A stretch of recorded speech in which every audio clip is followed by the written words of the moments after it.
Hello बच्चों, MP teachers guild में आपका स्वागत है। आज हम राष्ट्रीय मेंस, नेस और ओलंपियाड में आने वाले विज्ञान के कुछ क्वेश्चन देखेंगे। बच्चों, सभी विषयों की प्लेलिस्ट आप मेरे चैनल पर देख सकते हैं। चलिए स्टार्ट करते हैं। क्वेश्चन नंबर 1, भूकंप के लिए उत्तरदायी पृथ्वी की प्लेटें हैं। तो भूकंप के लिए कौन सी प्लेटें भूकंप के लिए कौन सी उत्तरदायी है प्लेटें? तो वह कौन सी है? भूपर्पटी। और भूपर्पटी मैंने क्या बताया था? भूमि का सबसे ऊंचा, ये भूमि है, इसके ऊपर वाला जो सिरा होता है, सबसे ऊपरी परत, इसे क्या कहा जाता है? भूपर्पटी कहा जाता है। ठीक है, तो कौन सी प्लेटें हैं उत्तरदायी? तो भूपर्पटी प्लेटें जो हैं वो भूकंप के लिए उत्तरदायी हैं। ठीक है, चलिए नेक्स्ट क्वेश्चन। कॉलम 1 को कॉलम 2 से मिलान करिए। तो हमें बताना है कि क्या मिलान कर सकते हैं। ठीक है, तो तांबा जो है वो तांबा क्या होता है? कंडक्टर होता है। ठीक है, विद्युत का क्या होता है? सुचालक होता है।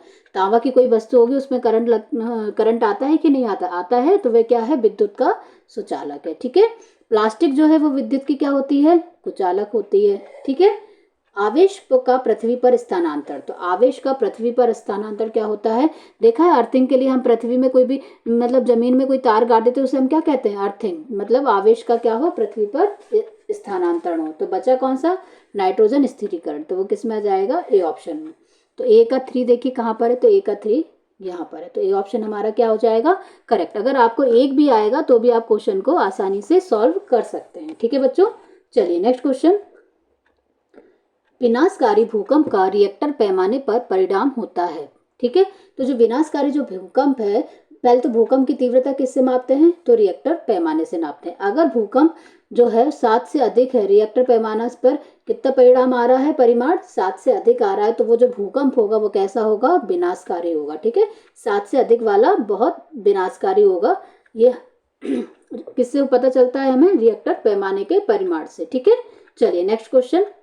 मान लीजिए कि आप घर के बाहर हैं और अचानक भूकंप के झटके आ जाएं, तो निम्न में से आप अपने आप को संभावित नुकसान से बचाने का कौन सा तरीका अपनाएंगे?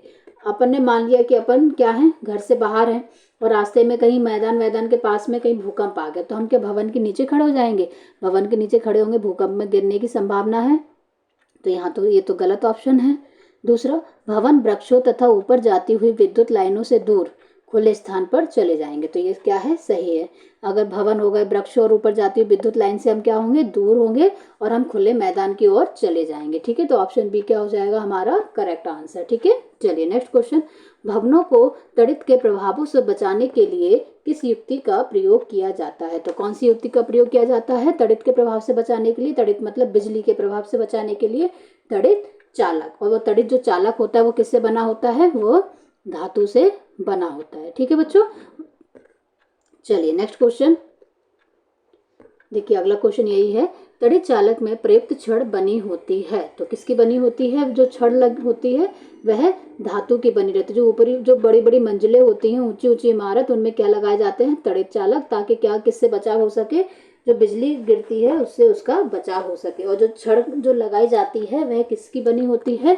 तो वह धातु की बनी होती है। ठीक है बच्चों, चलिए नेक्स्ट क्वेश्चन। प्रकाश का किसी मार्ग से टकराकर, ठीक है, ये समझो मार्ग है, प्रकाश आया, प्रकाश का किसी मार्ग से टकराकर और ये माध्यम से वापस ही लौट गया, तो इसकी प्रक्रिया को क्या कहते हैं? हम क्या कहेंगे? तो ये प्रकाश आया और वापस लौट गया, तो इसे हम क्या कहते हैं? प्रकाश का परावर्तन। ठीक है, चलिए नेक्स्ट क्वेश्चन। समतल दर्पण द्वारा निर्मित प्रतिबिंब है। तो समतल जो दर्पण है उस पर कैसा बनता है हमारा प्रतिबिंब? आभासी बनता है। आभासी दर्पण के पीछे और वस्तु के समान आकार का। ठीक है, जैसे वस्तु होगी उसी आकार का बनेगा, न चौड़ा न पतला न मोटा, उसी के जैसी वस्तु होगी उसी के आकार का उस पर प्रतिबिंब बनेगा। ठीक है बच्चों, चलिए नेक्स्ट क्वेश्चन। परावर्तन के नियमों के बारे में कौन सा कथन सही है? तो परावर्तन के नियम के बारे में कौन सा? तो परावर्तन के 2 नियम होते हैं। एक तो आपतित किरण अविलंब और परिवर्तित किरण सभी एक ही तल में होती है, तो ये तो सही है, परावर्तन का नियम है। और परावर्तन जो कोण है सदैव आपतन कोण के बराबर होता है। तो परावर्तन के 2 नियम होते हैं।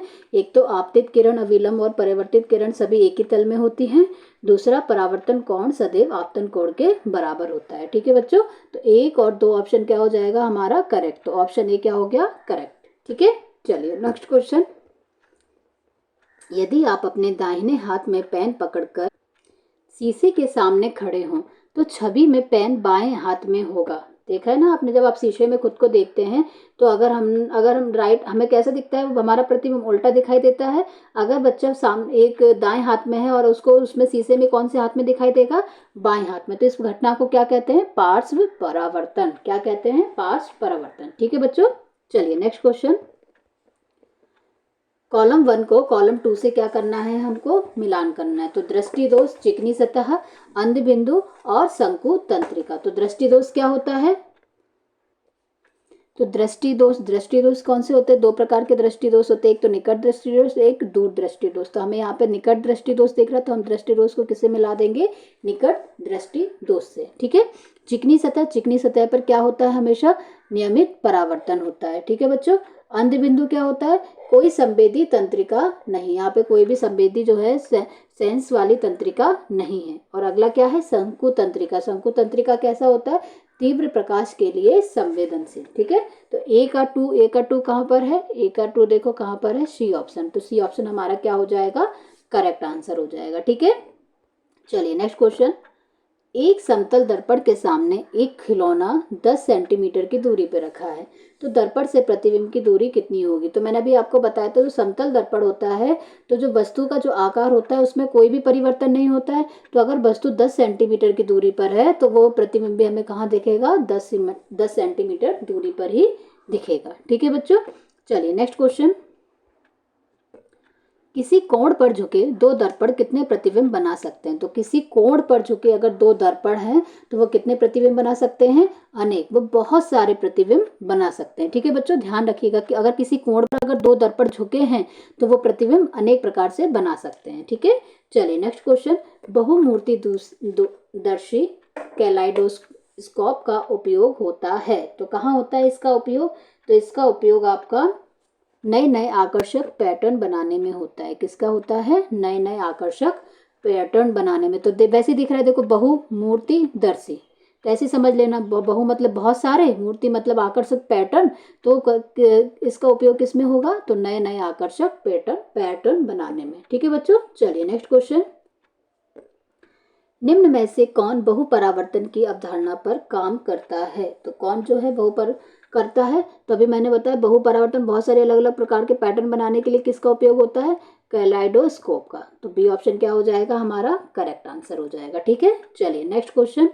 श्वेत प्रकाश के 7 संघटकों रंगों के बंटने की परिघटना कहलाती है। तो जो श्वेत प्रकाश होता है वो कितने रंगों में विभक्त हो जाता है, 7 प्रकार के, जो हमारा इंद्रधनुष में जो रंग है 7 प्रकार के रंगों में क्या हो जाता है, विभक्त हो जाता है। तो इस घटने को क्या कहते हैं, तो इस घटना को हम प्रकाश का विक्षेपण कहते हैं। क्या कहते हैं, प्रकाश का विक्षेपण। ठीक है। चलिए नेक्स्ट क्वेश्चन। आंख का निम्नलिखित में से कौन सा भाग सिकुड़कर या फैलकर आंख में प्रवेश करने वाले प्रकाश की मात्रा नियंत्रित करता है। तो कौन करता है, जो परितारिका होती है वह क्या करती है, सिकुड़कर और फैलकर आंख में प्रवेश करने वाले प्रकाश की मात्रा को क्या करती है, नियंत्रित करती है। ठीक है बेटा, समझ में आया, कौन करता है, तो परितारिका। Next question. सामान्य नेत्र द्वारा पढ़ने के लिए सुविधाजनक दूरी लगभग है। तो सामान्य हम कितना देख सकते हैं, 25 सेंटीमीटर तक हम क्या देख सकते हैं, अच्छे से मतलब साफ साफ देख सकते हैं। तो सामान्य नेत्र द्वारा पढ़ने के लिए जो सुविधाजनक दूरी कितनी है, 25 सेंटीमीटर। तो सी ऑप्शन क्या हो जाएगा, हमारा करेक्ट आंसर। ठीक है। चलिए नेक्स्ट क्वेश्चन। दृष्टिबाधित लोग पढ़ और लिख सकते हैं। तो दृष्टिबाधित मतलब जिनको दिखता नहीं है, वो लोग कैसे पढ़ते लिखते हैं, तो वो लोग ब्रेल लिपि से पढ़ और लिख सकते हैं। ठीक है बच्चों। चलिए नेक्स्ट क्वेश्चन। ब्रेल पद्धति में बिंदुगत पैटर्न और छाप होते हैं। तो कितने होते हैं छाप, तो वह होते हैं 63 छाप होते हैं। ठीक है ना। तो ब्रेल लिपि जो है वो कितने छाप उसमें होते हैं, कितने छाप, 63। ठीक है। और सभी अगर बोलते हैं कितने डॉट होते हैं, तो 6 डॉटों के द्वारा पूरा उनका बना होता है। ठीक है। तो ये भी आप याद रखिएगा। ठीक है। चलिए नेक्स्ट क्वेश्चन। निम्नलिखित कथनों पर विचार कीजिए। दृष्टि का एक दोष दूरदृष्टि है, जिसमें दूरदृष्टि क्या होता है, जिसमें दूर की जो वस्तु होती है वह स्पष्ट दिखाई नहीं देती है। और एक होता है बेटा निकट दृष्टि दोष। तो निकट दृष्टि दोष में क्या होता है कि निकट की जो वस्तुएं होती हैं वह हमें दिखाई नहीं देती हैं। तो यहाँ पे ऑप्शन कौन सा है कि कोई व्यक्ति दूरस्थ वस्तु को स्पष्ट नहीं देख सकता। तो ये हमारा क्या हो जाएगा, करेक्ट ऑप्शन हो जाएगा। ठीक है। चलिए नेक्स्ट क्वेश्चन। तो दूरदृष्टि दोष में क्या होगा कि वो कोई व्यक्ति निकट वस्तु को आप मतलब स्पष्ट रूप से नहीं, देखो बेटा यहाँ पे अपोजिट है, सॉरी वो गलती से बोल दिया कि यहाँ पे क्या होगा, दूरदृष्टि दोष में क्या होता है, निकट वाली चीजें आप सही से नहीं दिखती है, ठीक है ना, उल्टा होता है, ऐसा नहीं सोचना कि दूरदृष्टि दोष में दूर वाली, तो दूरदृष्टि दोष में यहाँ पे क्या होता है, कोई निकट वस्तु स्पष्ट रूप से नहीं देख सकता, ठीक है। और दूसरा क्या होगा कि आंख का जो निकट बिंदु है वो सामान्य स्थिति से कैसे हट जाता है, दूर हट जाता है, ठीक है। तो इसको देखो थोड़ा ध्यान रखना, अगर दूरदृष्टि दोष है तो कौन क्या हट जाएगा, दूर हट जाएगा, लेकिन हमें कौन सी वस्तु दिखाई नहीं देंगी, तो हमें उससे जो पास वाली जो वस्तुएं हैं वो सही से दिखाई नहीं देंगी। तो यहाँ पे 2 और 3 ऑप्शन क्या हो जाएगा, करेक्ट। तो कौन सा है हमारा, क्या क्वेश्चन था, दूरदृष्टि दोष। तो बच्चे एक बार और ध्यान से सुन लेना, थोड़ा कंफ्यूजन हो गया है। तो दूरदृष्टि दोष, ठीक है। तो दूरदृष्टि दोष में क्या होता है कि हमें कौन सी वस्तु दिखाई नहीं देती हैं, तो दूर की वस्तु हमें सही से दिखाई नहीं देगी। एक बार अच्छे से समझना इसको, ठीक है, दूर की वस्तु हमें साफ दिखाई नहीं देंगी, ठीक है। और आंखों का जो निकट बिंदु है वो सामान्य स्थिति से कैसा हो जाएगा, दूर हट जाएगा। तो हमारा अभी हमने देखा था ए ऑप्शन, फर्स्ट वाला ऑप्शन, और ये थर्ड वाला ऑप्शन क्या हो जाएगा, करेक्ट हो जाएगा, ठीक है। तो फर्स्ट और थर्ड क्या है हमारा, ए ऑप्शन, ठीक है बेटा। थोड़ा सा कंफ्यूजन हो गया तो ध्यान से सुनिएगा। दूर दृष्टि दोष में हमें दूर की वस्तुएं साफ दिखाई नहीं देंगी, और जो हमारा जो आंख का निकट बिंदु होता है वो सामान्य स्थिति से क्या हो जाता है, दूर हट जाता है। दूरदृष्टि दोष में दूर हट जाएगा, ठीक है। और दूरदृष्टि दोष में क्या होता है, दूर की वस्तुएं हमें साफ दिखाई नहीं देंगी। तो ए और 3 क्या हो जाएगा, हमारा करेक्ट आंसर हो जाएगा, ठीक है। चलिए नेक्स्ट क्वेश्चन, किसी भी व्यक्ति के नेत्र को विशिष्ट रंग प्रदान करता है। तो कौन करता है विशिष्ट रंग प्रदान, तो परितारिका करता है, ठीक है। परितारिका क्या करता है, हमारे विशिष्ट नेत्र को विशिष्ट रंग प्रदान करता है, ठीक है बच्चों। चलिए नेक्स्ट क्वेश्चन, नीचे दिए गए कथनों को पढ़िए और कि बीजों के अंकुरण के लिए नमी आवश्यक है। तो ये तो सही बात है। पौधों की जड़ों द्वारा जल, खनिज व उर्वरकों को अवशोषण होता है, सही है। सिंचाई में मिट्टी का गठन सुधर जाता है और सिंचाई से मिट्टी को ह्यूमस प्रचुर मात्रा में मिलता है। तो हमें क्या बताना है, फसल के लिए क्या आवश्यक है। तो हमें बताना क्या है कि क्या आवश्यक है फसल के लिए। तो यहाँ पर पौधों के बीज, फसल होगी तो बीजों के अंकुरण के लिए हमें क्या चाहिए, नमी। अगर सूखे होंगे तो बीजों का तो अंकुरण होगा ही नहीं, तो हमें उसके लिए किसकी जरूरत है, नमी की। तो ये तो सही बात है। और दूसरा, पौधों की जड़ों द्वारा, पौधों की जो जड़ होती है उनके द्वारा क्या होता है, जल का, खनिज का और उर्वरकों का क्या होता है, अवशोषण होता है। तो हमें किसकी उससे पूछ रहे, फसल के लिए सिंचाई आवश्यक है, किन कथनों के द्वारा। तो किन कथनों के द्वारा, ए और बी कथनों के द्वारा हमें क्या है, सिंचाई आवश्यक है। तो बी ऑप्शन हमारा क्या हो जाएगा, करेक्ट आंसर हो जाएगा, ठीक है बच्चों। चलिए नेक्स्ट क्वेश्चन, निम्नलिखित में से किस कार्य से मिट्टी को पोषक तत्व प्राप्त नहीं होता है। तो कौन सा ऐसा कार्य है जिससे मिट्टी को पोषक तत्व प्राप्त नहीं होता, तो फसल चक्रण के द्वारा तो होता है। और खेत को कुछ समय बिना कुछ उगाए छोड़ देना, हाँ, तो अगर हम खेत को कुछ बिना कुछ उगाए अगर उसको छोड़ देंगे तो वो तो अच्छी बात है। कटाई करना ये जरूरी नहीं है, ठीक है। जैविक खाद का तो उपयोग करना चाहिए, तो ये तो सही है। तो यहाँ पे हमें क्या पूछा है, क्या नहीं करना चाहिए। तो क्या नहीं करना चाहिए, कटाई करना, ठीक है। चलिए नेक्स्ट क्वेश्चन, चित्र में दिया गया कृषि यंत्र किस कार्य के लिए उपयोगी है। तो ये कौन से कार्य के लिए उपयोगी है, ये जो देखा है आपने, ये किसके लिए उपयोगी होता है, जुताई के लिए उपयोगी होता है, ठीक है। चलिए नेक्स्ट क्वेश्चन, बूजो ने पौधा लगाने के लिए 2 गमले तैयार किए, किस गमले में पौधे को ह्यूमस प्रचुर मात्रा में मिलेगा। तो कौन से गमले को मिलेगा ह्यूमस प्रचुर मात्रा में, देखो यहाँ पे देखो क्या है, मिट्टी है, थोड़ा ध्यान से देखिएगा, मिट्टी है और गोबर की खाद है। मतलब ये कौन सी खाद है, गोबर की खाद है, जो कि क्या है, जैविक खाद है।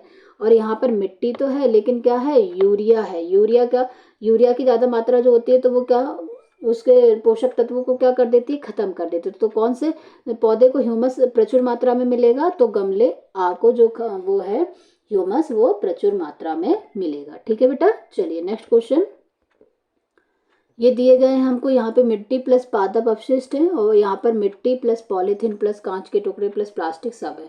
उपरोक्त चित्र में दो गमले आ और बी दिख रहे हैं। गमले के अंदर पड़े हुए पदार्थों का अवलोकन कर अनुमान लगाइए कि गमलों की सामग्री में 1 महीने पश्चात क्या अंतर दिखाई देगा। तो यहाँ तो क्या है, मिट्टी है और पादप अपशिष्ट है, तो ये तो सब क्या हो जाएंगे, इसमें अपघटित हो जाएंगे। लेकिन पॉलीथीन अपघटित होगी क्या, कांच के टुकड़े होंगे क्या, प्लास्टिक के टुकड़े, ये भी नहीं होंगे। तो हम देखते हैं कौन सा ऑप्शन हमारा सही होगा। ठीक है बच्चों, तो गमले आ की सामग्री में क्या हो जाएगा, अपघटन। तो हमें तो सीधे से पता है कि गमला जो आ की जो सामग्री है वो क्या हो जाएगी, अपघटित हो जाएगी। ठीक है, तो ये ऑप्शन हमारा क्या हो जाएगा, करेक्ट आंसर। ठीक है, चलिए नेक्स्ट क्वेश्चन बच्चों। अब आगे के क्वेश्चन हम अगले वीडियो में करेंगे। इसी तरह के वीडियो आप मेरे चैनल पर देख सकते हैं। अगर आपको मेरा वीडियो पसंद आया हो तो इसे लाइक कीजिए, चैनल को सब्सक्राइब कीजिए ताकि आने वाले वीडियो का नोटिफिकेशन आपको मिलता रहे। बाय बाय बच्चों।